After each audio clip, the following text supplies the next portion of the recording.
Bonjour Elodie, Bonjour Déborah. je suis ravie de t'accueillir aujourd'hui à Grenoble dans notre studio Podpreneur. On va parcourir ton histoire, ton parcours. Tu es psychocriminologue et formatrice en leadership. Tu vas aider les hommes et les femmes justement à trouver leur plein potentiel. J'aime bien cette phrase-là. C'est juste ce que je dis. Oui, c'est juste. Ok. Avant de rentrer dans ton parcours professionnel, j'aime bien revenir sur le parcours personnel. Parce que, bien sûr, tu t'es pas réveillé un jour à 5 ans en te disant: «Bon, bah, allez, je vais être formatrice, je vais inspirer, je vais accompagner les personnes à découvrir des techniques comme, l'énéagramme, comme le MBTI et cetera». D'ailleurs, on va en revenir après. Mais qu'est-ce qui t'a inspiré? Tu viens d'où? Qui était la petite Élodie? La petite Élodie, c'était quelqu'un qui n'osait pas prendre sa place et qui, rêvait pourtant de le faire. C'était quoi tes passions petites? L'astrologie, Ouais? et le vélo. Donc ton métier de grande fille, c'était quoi? C'était plutôt des métiers classiques ou Ah, c'était, je voulais, ouvrir un hôtel-restaurant. Donc, c'était rien à voir en fait avec, mon métier actuel. oui, c'est souvent ça en fait dans les parcours, c'est que on se rend compte qu'on rêve peut-être d'être, astronome, maîtresse, médecin et finalement on fait un peu l'inverse. Oui, alors en fait, je j'ai commencé par m'orienter, pour le coup, dans, l'hôtellerie-restauration et puis j'ai viré de bord, sur, la criminologie, dans une deuxième partie de vie. Et comment ça s'est présenté la criminologie? Parce que, comme je disais tout à l'heure, on se réveille pas un matin en disant: «Bah tiens, je vais devenir experte dans ce domaine», qui en plus est une expertise qui est assez particulière. Comment ça s'est passé? Ça a été quoi le déclic et la prise de conscience? Alors en fait, en soi, la psychologie, ça m'a toujours quand même intéressée, en tout cas, depuis, que j'ai 15-20 ans. Donc j'avais une sensibilité et finalement, effectivement, je ne me suis pas orientée, dans ce chemin-là dans un premier temps, au niveau de mes études.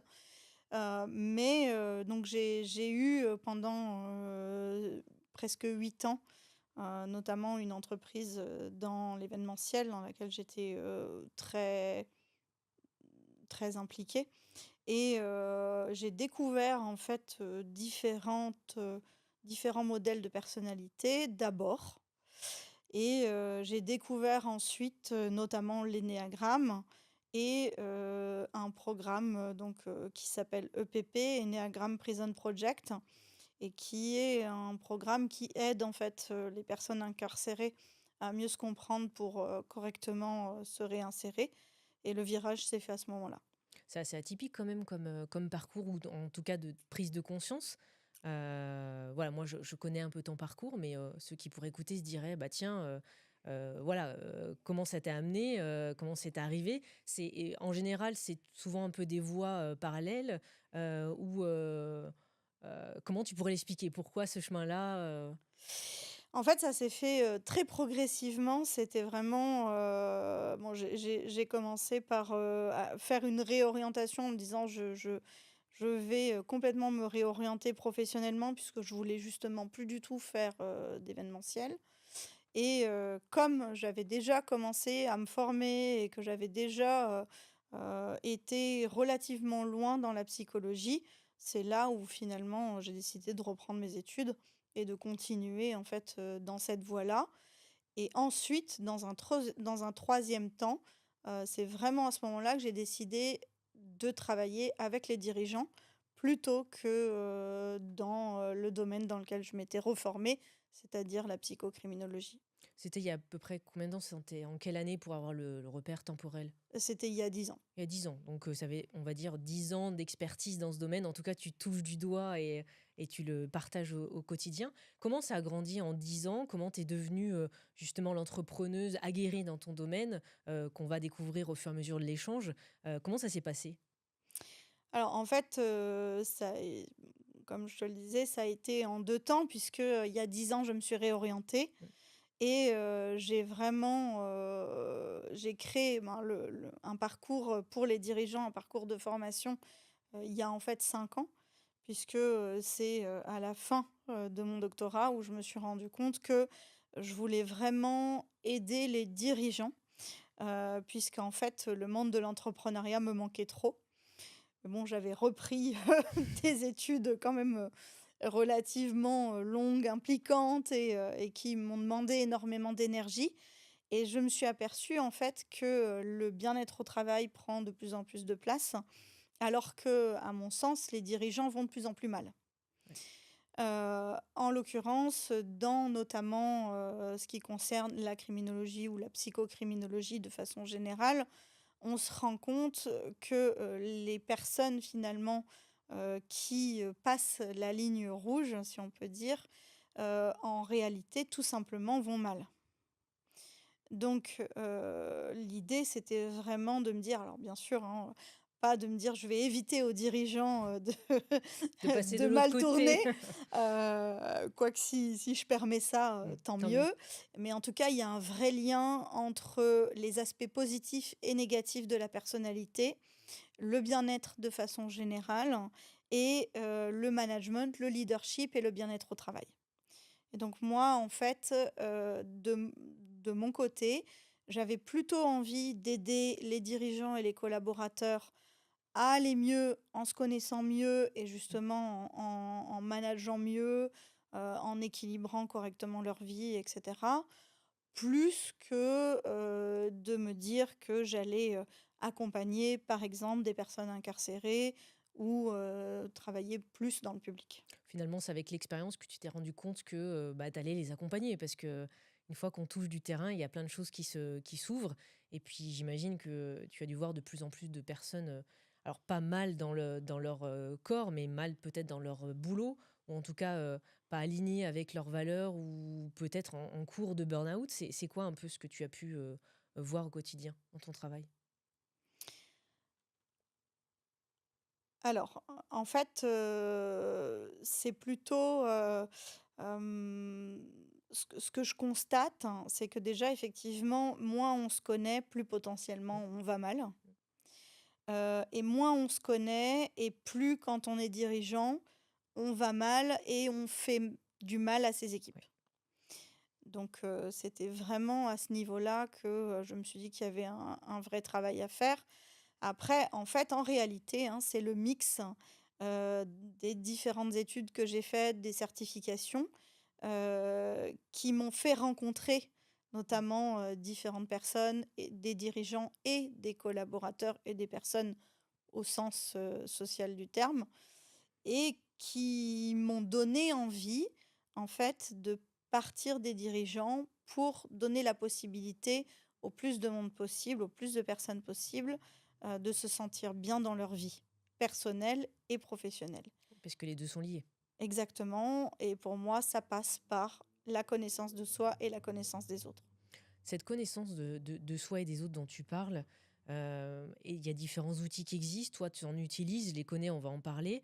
Mais est-ce que, peu importe l'outil, finalement, hem, tu indiques aux entrepreneurs ou dirigeants qui nous écoutent de commencer à travailler sur eux, quel que soit l'outil, ou vraiment c'est que tes outils à toi, c'est pas pour teaser, mais on va en parler, qui vont permettre d'évoluer? Est-ce que finalement, c'est juste pas cette prise de conscience déjà que la plupart des dirigeants n'ont pas? Oui, alors on parle par exemple, souvent, du modèle, admettons, disque ou du modèle des couleurs. Oui. Je moi j'explique souvent que, Mmh. bah, c'est déjà en fait un très bon début. En fait, il existe 7 ou 8 grands modèles de personnalité sur le marché. Pour moi, il y en je ne me permets pas de dire qu'il y en a un Mmh. plus valable que l'autre. Par contre, ce que j'ai fait du coup, c'est que j'ai pris ceux qui à mon sens étaient les meilleurs et je les ai mixés pour en faire quelque chose de très puissant. Est-ce que tu peux les citer? Parce que je les connais, mais toi, tu en parleras mieux que moi. Est-ce que voilà, tu peux les citer et décrire chacun pour, bien qu'on comprenne, ce qu'il peut apporter comme puissance dans le développement personnel ou la connaissance de soi?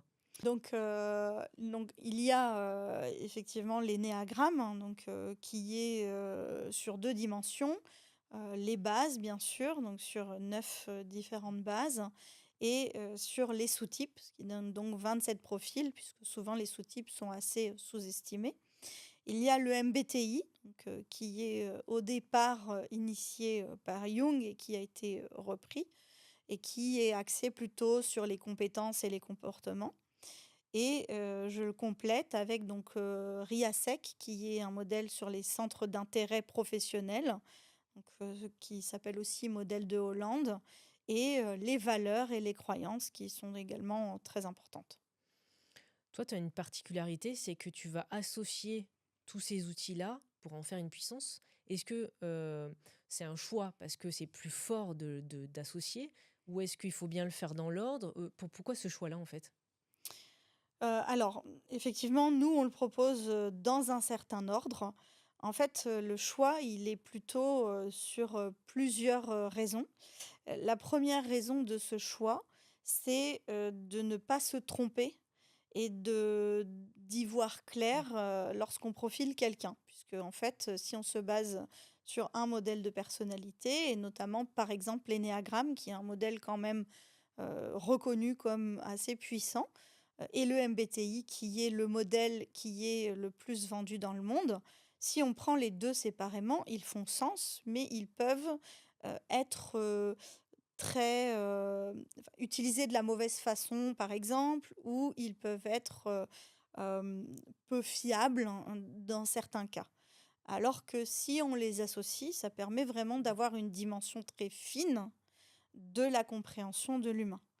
Donc ça a été vraiment un choix par rapport au fait, de ne pas se tromper, c'est la première Mmh. chose et la deuxième chose, c'est que je pense que, en les associant, on va encore bien plus loin dans, la connaissance. Il y a plein de méthodes qui sont un peu décriées parce qu'elles sont non scientifiques. Toi, dans ton cas, est-ce que justement on peut se baser sur un existant, sur des certitudes, sur des choses concrètes? Je dis ça parce qu'on a beaucoup, par exemple, de personnes qui font de l'astrologie et des fois, elle a pu entendre cette remarque-là. Tu parlais du profil disque, etc. J'ai déjà entendu en disant, mais oui, mais ça, c'est des trucs de comptoir, ça ne me sert pas vraiment. Bon, j'ai envie de leur dire: «Viens au séminaire d'Élodie, ça t'aidera», mais toi, qu'est-ce que tu leur dirais là-dessus? C'est prouvé, on est d'accord?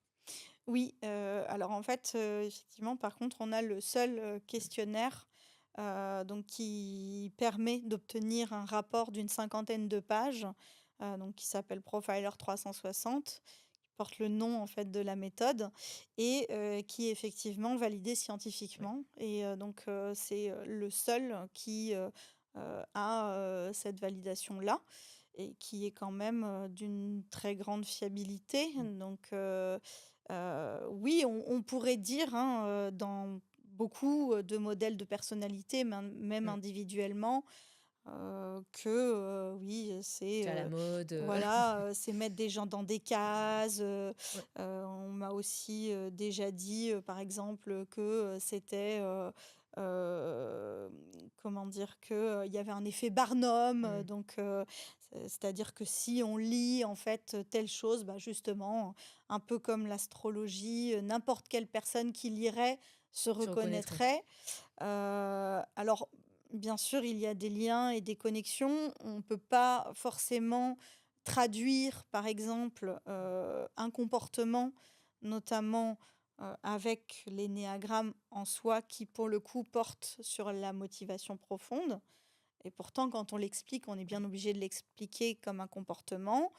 Par contre, je doute, qu'une base 5, par exemple, observateur, lise un profil, d'une base 2 et me dise, «Bah, en fait, c'est l'effet Barnum, je me reconnais dans les 2. Mmh. Il y a quand même très peu de chances. Donc moi, je laisse, en fait, les personnes avoir des a priori et je discute simplement avec elles sans chercher à les convaincre Ouais. et la plupart du temps, je pique leur curiosité. Oui et puis en fait, par l'exemple, tu te rends compte, heu, bah, tu argumentes tout simplement avec en échangeant. Et souvent, des fois, on dit quand il y a un frein, c'est peut-être qu'il y a une chose à travailler. Oui, tout à fait. Alors après, notre particularité, c'est que, on fonctionne énormément par le bouche à oreille, puisqu'en fait, on fonctionne beaucoup par la preuve. Donc, c'est, une personne, un dirigeant qui vient, se former chez nous et qui Mmh. a complètement changé sa vie et qui nous envoie 6, 8, 10 personnes. Est-ce que tu as des retours, de clients sans les citer, bien sûr, de manière anonyme, de transformations qui se sont passées, des exemples qui t'ont marqué, dans les accompagnements ou séminaires que tu fais, pour donner un peu, de la matière, à comprendre, à ceux qui nous écoutent aujourd'hui? Alors en fait, j'ai de nombreux exemples. Vas-y, dis-nous.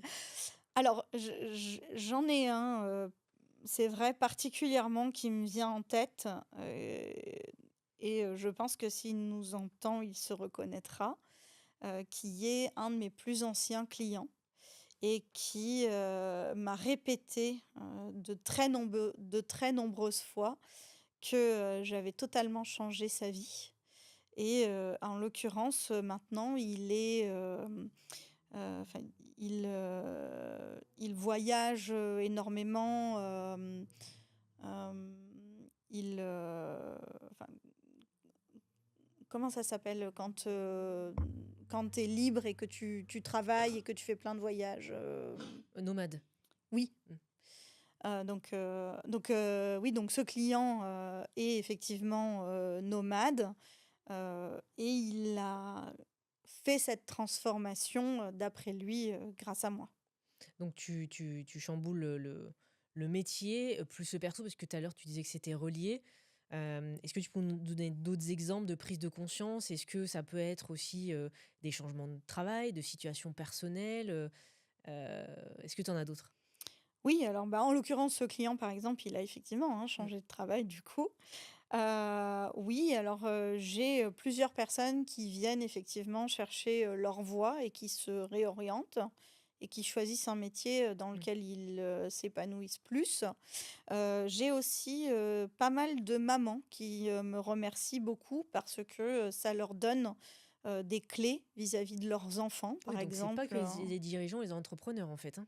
Il y a aussi pour le perso, j'ai envie de dire. Oui, Ouais. oui, tout à fait. Alors, en fait, en réalité, c'est vrai que nous, comme on a, beaucoup, énormément, de clients et clientes dirigeants, mais les Mmh. dirigeantes sont aussi, souvent des mamans Mmh. et d'ailleurs, voilà, elles ont des challenges un peu sur tous les fronts et donc j'en ai une notamment qui m'expliquait, donc une maman, base 8, donc plutôt, dans l'énergie, dans le moment présent, quelqu'un de très vif et son enfant qui était basse 4, artiste et qu'elle ne comprenait absolument pas, ça la dépassait, il faisait des crises, d'après elle, totalement disproportionnées, alors qu'elle est quand même beaucoup au départ dans la colère elle m'a beaucoup remerciée parce qu'elle, elle m'a dit: «La révélation, ça a été quand tu as expliqué qu'il ne fallait surtout pas comparer une basse 4, qu'il ne fallait surtout pas lui dire qu'on comprenait ce qu'il ressentait» et elle m'a dit: «Je lui dis tout le temps je lui disais tout le temps et quand j'ai cessé, de le comparer aux autres et que j'ai cessé de lui dire que je le comprenais, la relation s'est apaisée».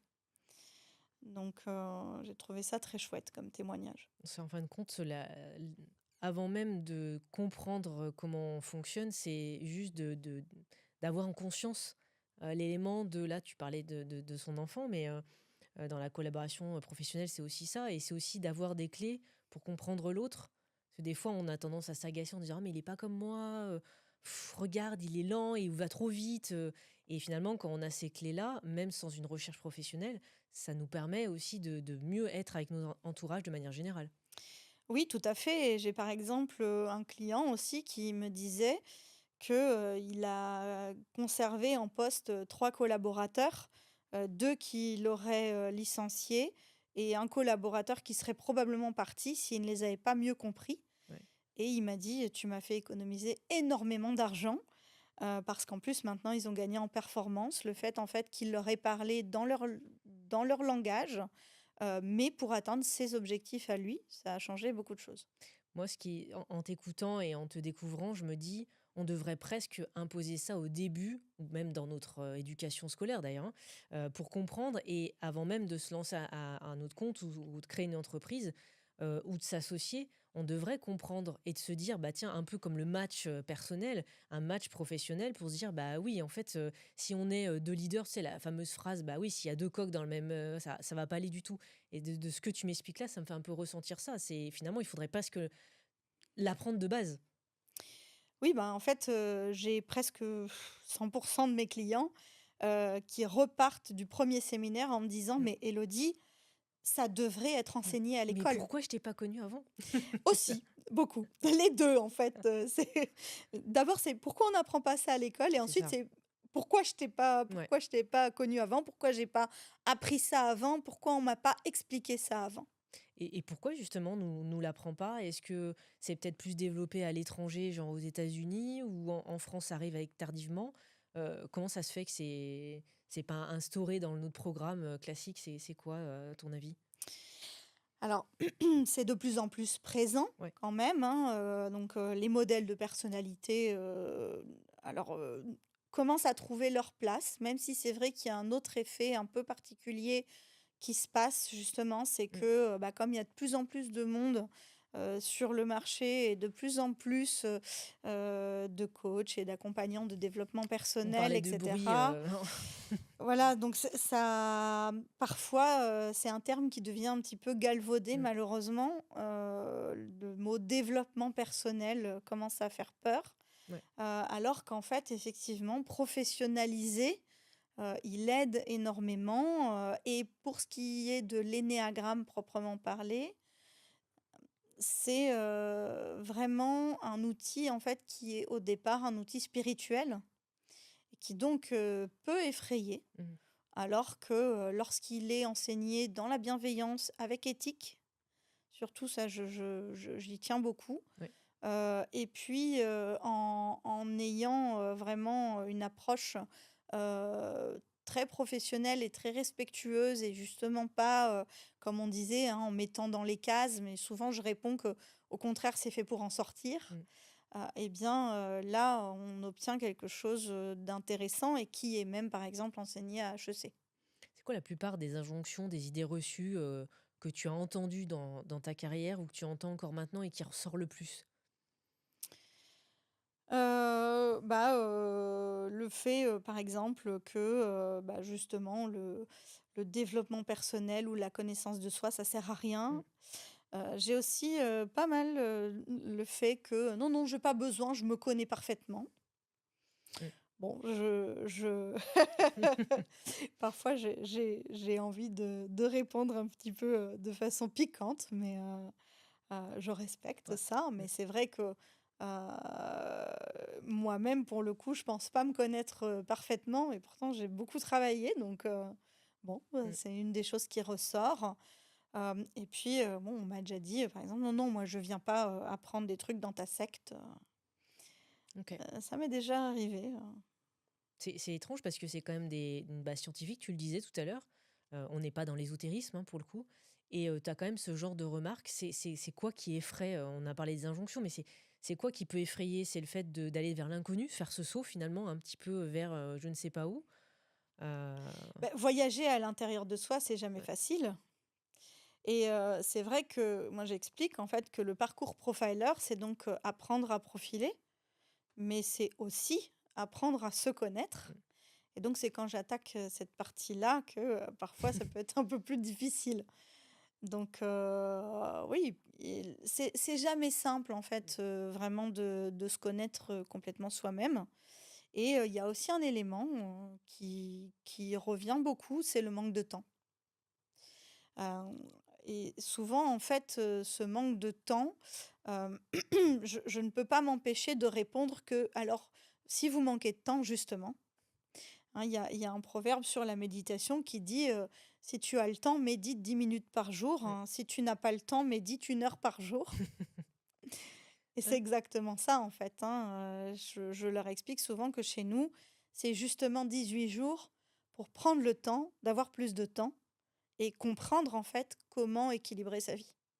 Tu l'as remarqué ces dernières années, on arrive dans une société qui est de plus en plus dans la rapidité, dans la surconsommation, dans tout va vite, hein, on le voit bien. Aujourd'hui, on est en 2025 parce que si on les écoute en 2040, par exemple, bon, ce sera peut-être autre chose. Tu as senti cette accélération au contact des personnes que tu reçois, ou pour toi, ça a pas évolué plus que ça a toujours été là? En fin de compte, là, les réseaux sociaux le mettent plus en évidence. Comment tu ressens? Non, alors j'ai senti une accélération, mais j'ai senti aussi quand même depuis, je dirais trois dernières années, que, les personnes ont plus conscience de ça. Donc il y a une ouverture qui s'est créée, Oui, quoi. donc ça, je trouve que c'est quand même Mmh. intéressant parce que en fait, l'idée, enfin, je trouve que c'est quand même, déjà un premier pas. Après, c'est vrai qu'on parle beaucoup du bien-être au travail. Je pense que, tout le monde n'a pas encore Ouais. compris véritablement, ce que c'est. Bon, après, pour moi, il y a pas une définition du bien-être au travail. Pour moi, il y a la définition de son bien-être dans son travail. Pour moi, c'est ça, le bien-être au travail. Mais en tout cas, on en parle de plus en plus et donc ça va avec le temps, ça va avec le tempo, ça va avec le fait de prendre soin de soi. Donc ça, je trouve que ça va dans le bon sens, même si on accélère de plus en plus. Oui, puis la crise Covid, la période Covid a fait prendre conscience de plein de choses, que aussi, il n'y avait pas que notre boulot, parce que certains avaient un arrêt total de leur vie professionnelle, donc il y avait peut-être autre chose, et que notre bien-être était là, parce qu'il y a quand même une crise sanitaire qui était présente, donc peut-être une ouverture sur bah, l'entrepreneur de manière générale, ou le salarié aussi, hein, mais moi je parle de ce que je ressens, a besoin aussi d'être en harmonie avec lui-même ou elle-même, quoi. Oui, tout à fait. Alors après, il y a un autre modèle, hein, qui s'appelle un modèle sociétal, Mm. qui s'appelle la spirale dynamique, qui est plutôt justement un modèle orienté vers le fonctionnement, de l'être humain dans la société. Et donc on pensait, qu'on allait passer d'un modèle très, capitaliste Mm. vers justement, heu, un modèle qui est plus humain. Et mes collègues et moi, pour le coup, par rapport à covid, on pensait qu'il allait y avoir quelque chose qui allait, se passer, que ça allait accélérer, ce changement et en fait, en réalité, pas tant que ça. Est-ce que tu as des exemples pour illustrer ce que tu dis pour que ça moi ça me parle, mais je m'assure toujours que le message est bien transmis de l'autre côté, Oui, ouais. alors quand tu dis un exemple, Non, non, une situation, si quelqu'un tu avais un exemple à citer, s'il y a rien qui te vient, je non? suis pas sûre de saisir ta question. Non, non, c'était si tu voulais, en parler, si tu as déjà, vu ça, vécu ça et cetera. Je vais te relancer sur autre chose. Ah si, c'est bon, j'ai une autre idée. Du coup, est-ce que tu as beaucoup de profils entrepreneurs, dirigeants, ou tu as aussi, des salariés? Parce qu'on a toujours un peu ce entrepreneur versus salarié. Est-ce que les entrepreneurs travaillent plus sur eux? Sont plus ouverts? C'est des questions un peu, qu'on peut se poser. Alors, en fait, notre cible, c'est principalement les dirigeants parce que, et les entrepreneurs, parce que je pars du principe que, c'est à ce niveau de la société qu'on va pouvoir ensuite, sensibiliser le Mmh. plus de personnes possible. Hein, puisque, ben, un dirigeant par nature, il a, donc souvent, en tout cas, les dirigeants qui viennent se former chez nous, des collaborateurs, puisque Mmh. ils viennent se former pour mieux les comprendre, mieux les manager, et cetera. Et donc, il est arrivé de façon très, très régulière que les dirigeants nous envoient des collaborateurs, soit en formation avec d'autres dirigeants, soit que l'on fasse des formations dans l'entreprise, par Mmh. exemple à une dizaine de collaborateurs ou même plus, de l'entreprise. Donc, c'est pour cette raison qu'on a principalement des dirigeants, et des entrepreneurs. Mais on a aussi quand même des collaborateurs, alors des managers, mais des Mmh. collaborateurs de façon, plus simple et même j'ai envie de dire, des particuliers, Ouais, si je peux dire ouais. même, qui s'intéressent à la connaissance de soi, qui s'intéressent à la connaissance de l'autre et qui viennent se former. C'est certain, Mmh. c'est pas notre, heu, le nombre de personnes le Mmh. plus important, mais bien sûr, elles sont les bienvenues et c'est même avec grand plaisir parce que je pense que c'est comme ça qu'on rendra le monde meilleur finalement. Et comment ça se passe quand on vient te voir? Est-ce que c'est en one to one? Est-ce que c'est en groupe? Est-ce que c'est sur, comme les psys, il y a un nombre de séances ou au contraire, on ne sait pas le nombre de séances? Enfin, raconte-nous. Alors le point de départ, c'est, le parcours. Donc en fait, quand on vient chez nous, c'est, vraiment pour pouvoir suivre le parcours Profiler, qui est un parcours donc de 6 séminaires de 3 journées, ce qui fait donc 18 jours pour apprendre à profiler. Alors je dis apprendre à profiler, mais en fait c'est apprendre à se connaître, apprendre Mmh. à connaître les autres et profiler. Avec d'autres outils qui passent par la communication, qui passent par le relationnel, qui passent par l'expression orale, et cetera. Enfin, c'est assez large. Maintenant, il arrive que, certaines personnes viennent se former, sur un, 2, 3 modules et puis, qu'elles continuent ensuite dans un deuxième temps. Donc ça, ce sont les 2 possibilités collectives et en parallèle de ce parcours, les personnes peuvent prendre un accompagnement, un mentoring individuel, OK. mais c'est en plus du parcours. Ouais. Avant, je proposais également des mentorings et des coachings, individuels et les personnes, la plupart du temps, finissaient toujours par venir faire au moins un ou 2 séminaires finalement parce que, bah, justement, on parlait du profilage, elles passaient le questionnaire, on parlait, des différentes bases, on parlait du MBTI, enfin bref, hein, on évoquait forcément, la personnalité à un moment donné ou à un autre et elles avaient envie, d'en savoir plus et quasi systématiquement, elles m'ont dit: «Mais je serais vraiment passée à côté de quelque chose si j'avais pas fait la formation collective».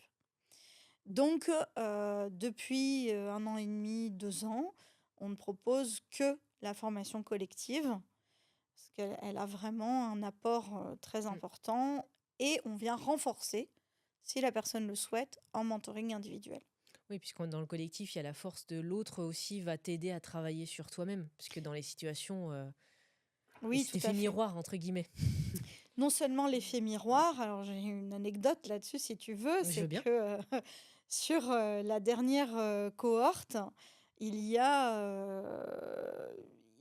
en fait, 2 participants, donc, une base 3 et une base 7, qui ont beaucoup échangé parce que, la base 7 avait une problématique avec un collaborateur base 3 et la base 3 était mariée avec une base 7. Et donc, elles ont passé beaucoup de temps ensemble, à échanger pendant quasiment toutes les pauses pour vraiment aller dans le détail. Et par exemple, la base 7 que j'ai en mentoring individuel m'a dit: «Mais moi, si je n'avais pas eu cette base 3, je n'aurais pas pris les mêmes décisions, pour, mon collaborateur». Donc finalement, notre environnement n'est pas choisi par hasard aussi.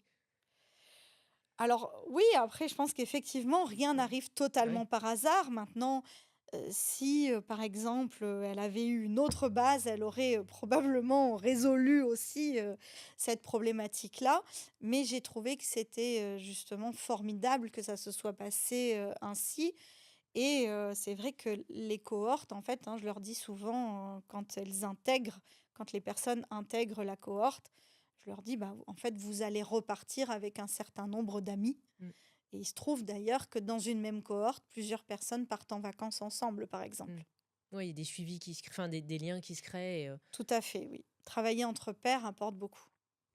est-ce qu'après il y a d'autres, une fois qu'on a fini les 18 heures? 18 jours. 18 jours, pardon. Une fois qu'on a fini les 18 jours, comment ça se passait? On peut revenir? On a des suivis? Ou alors dans ce cas-là, c'est juste de la veille de temps en temps?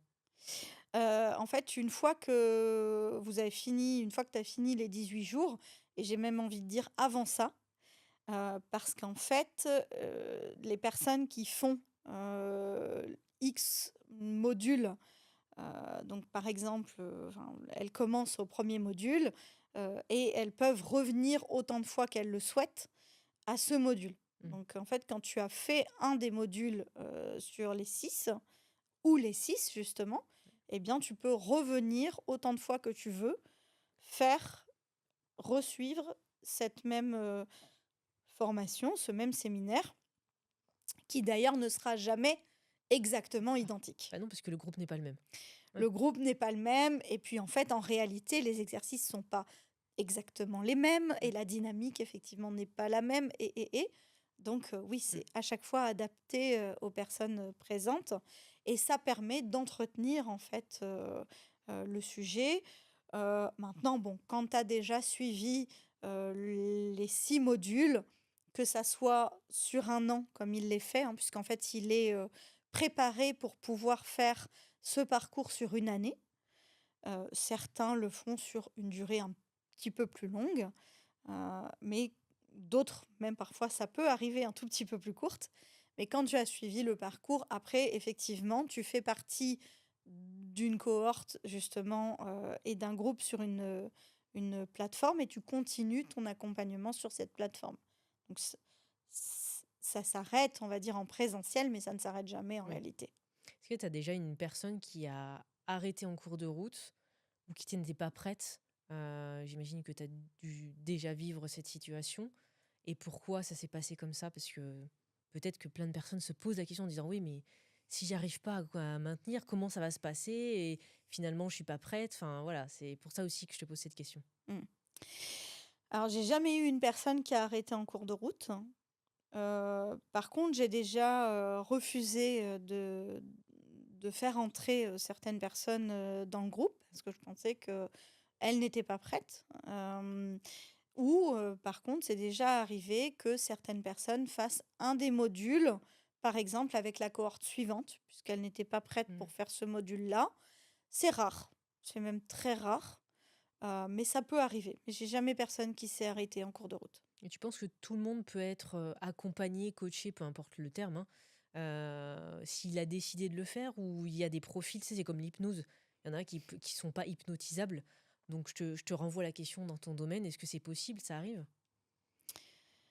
Non, sincèrement, Mmh. en fait, moi, je dis souvent que, bah, quand tu viens, tu as rien à perdre. En fait, tu as tout à gagner. Après, moi, je suis là justement pour mettre les gens, dans un certain, contexte. Certains, plongent à 100%, d'autres à 50% et c'est OK. Et ils repartent avec ce qu'ils sont venus chercher et c'est complètement OK. Certains repartent avec plus, voire beaucoup plus et c'est parfait. Après, par contre, pour rebondir sur ce que tu disais tout à l'heure, quand la personne le sent pas trop, trop ou Mmh. que je ne le sens pas trop, trop ou que, c'est une personne qui s'intéresse au profilage, mais qui ne peut pas ou ne souhaite pas forcément faire les 18 jours, c'est déjà arrivé que j'ai des personnes qui fassent 2 modules, 3 modules et qui, en fait, les font un par Mmh. un et puis, très souvent, elles continuent 1 an, 2 ans, 3 ans après. Mais elles vont à leur rythme. Ça, c'est arrivé.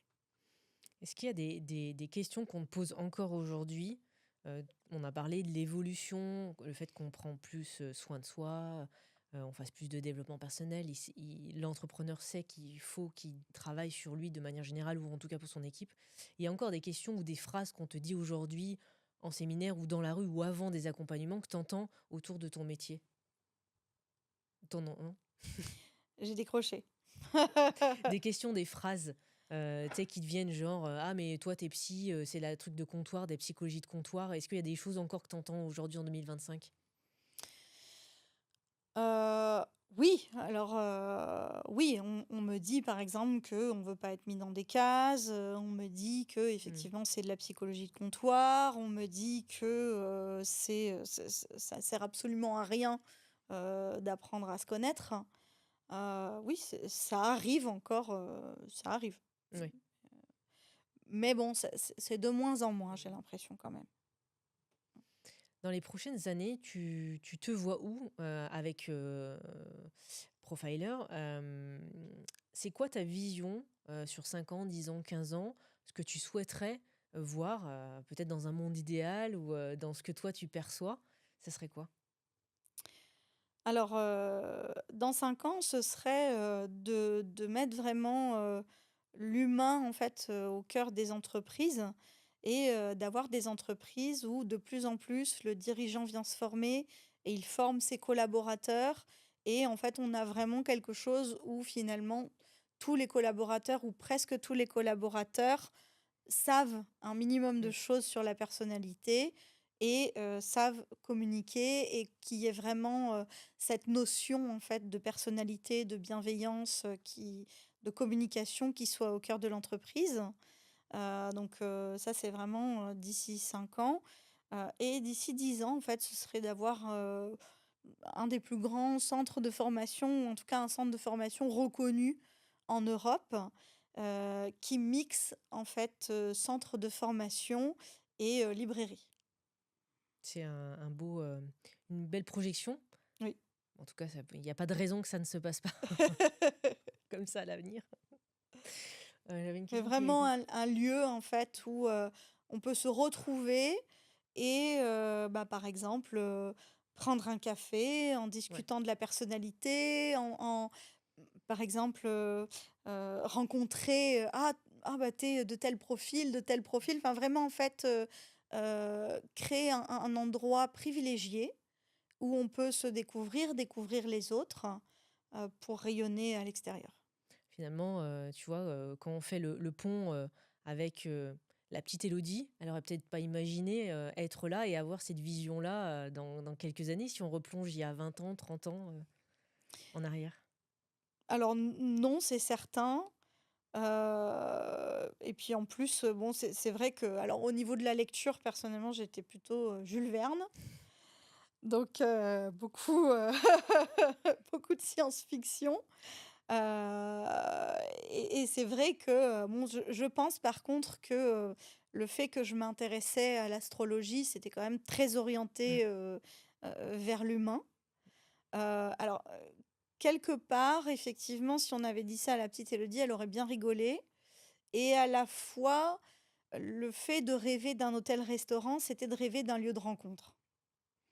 Donc c'est pas si éloigné. Non, finalement, tu vois, il y a toujours des indices. C'est ce que peut-être on peut aussi dire aux entrepreneurs, aux personnes qui nous écoutent, et toi aussi à travers tes séminaires, c'est qu'il y a toujours des indices, mais peut-être qu'on n'a pas encore les bonnes lunettes pour voir. Une fois, on m'a dit ça et j'ai trouvé que c'était assez symbolique, parce que les éléments sont là, très souvent dans notre parcours. Oui, effectivement, ils sont là. Après c'est vrai que, par exemple, moi je fais ce métier-là particulièrement. Alors quand je parle de métier, je parle de transmettre Mm, le profilage, de transmettre la connaissance de soi, de transmettre l'accompagnement des collaborateurs, parce que je me connais bien, très bien, et en fait, je suis arrivée à ce métier précisément parce que dans ma personnalité, ça colle à 100. mm. Donc, quelque part, j'aurais pu justement m'arrêter à la psychocriminologie, sauf que mon profil fait que j'aime transmettre, j'aime animer, j'aime regrouper, j'aime que les personnes apprennent et appliquent. Donc, oui, Mm. c'est ce qui fait, c'est le fait que je me connaisse bien, qui fait que je ne suis pas restée dans justement, quelque chose de très précis et directement en lien avec mes études. On voit des entrepreneurs des fois qui sont pas encore entrepreneurs d'ailleurs, ou des salariés qui sont pas épanouis dans leur travail. On est en 2025, donc on a aussi cette jeune génération qui vient nous pousser sur le sens, le bonheur au travail, le bonheur ou la réalisation de soi. Donc je trouve que ça a du sens aussi par passer par la connaissance de soi pour pouvoir aller dans un job ou dans un métier ou dans une relation avec l'autre qui est en adéquation avec ce qui est aligné, quoi. Oui, complètement. En Mm. fait, effectivement, le fait d'être, complètement, aligné, ou en tout cas au maximum possible, d'aligner son travail avec sa personnalité, je pense que oui, c'est une des clés du bonheur. C'est pas la seule à mon avis, Mm. mais c'est une des clés du bonheur et c'est vrai que alors pour le coup, pour revenir sur le modèle de l'énéagramme, il est aussi utilisé dans le cadre de l'orientation. Et donc oui, par Mm. contre, c'est pour ça aussi que, dès que j'ai l'occasion de sensibiliser un jeune, je ne me gêne pas, parce que, oui, les jeunes, si, ils se connaissent mieux, ils Mm. arriveront mieux à trouver leur voie. Si tu avais pas fait ce métier, tu penses que tu aurais continué dans l'hôtellerie? Ou pour toi, c'était évident, que tu allais arriver sur ce chemin-là? Alors, je pense que j'ai arrêté l'hôtellerie parce que j'avais ou tout du moins l'événementiel, en fait, parce que, j'avais, en tête, justement de transmettre. Maintenant, est-ce que j'allais transmettre le profilage? Ça, je l'aurais pas forcément dit. Mmh. Hem, mais je pense que, en tout cas, je pense pas que j'aurais pu effectivement, faire autre chose. Tu parles de transmettre et j'aime beaucoup ce mot-là justement. Avant de conclure notre échange, est-ce que tu as envie de transmettre, un coup de gueule, un coup de pouce, une belle phrase, quelque chose qui te vient et qui t'inspire et que tu as envie vraiment de transmettre aux jeunes ou moins jeunes générations pour conclure? C'est un peu cette phrase, qui va nous booster ou au contraire, nous réveiller?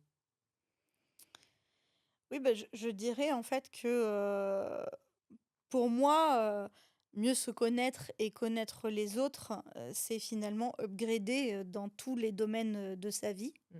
et que c'est pas forcément confortable. Et oui, sortir de la zone de confort, c'est jamais facile.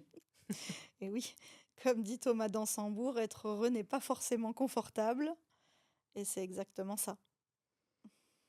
Bah, merci en tout cas pour, cet échange parce qu'on a appris plein de choses. On pourrait encore passer justement des heures avec toi, des jours avec toi.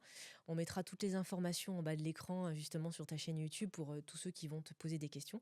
Et puis, en tout cas, j'étais ravie, d'échanger avec toi, de d'apprendre à, connaître un minimum et voire plus. Et j'espère qu'en tout cas pour toi, ça a été un bel exercice. Oui, c'était très chouette en tout cas, merci de m'avoir invitée parce que j'ai passé un très, très bon moment. Merci Elodie. Merci.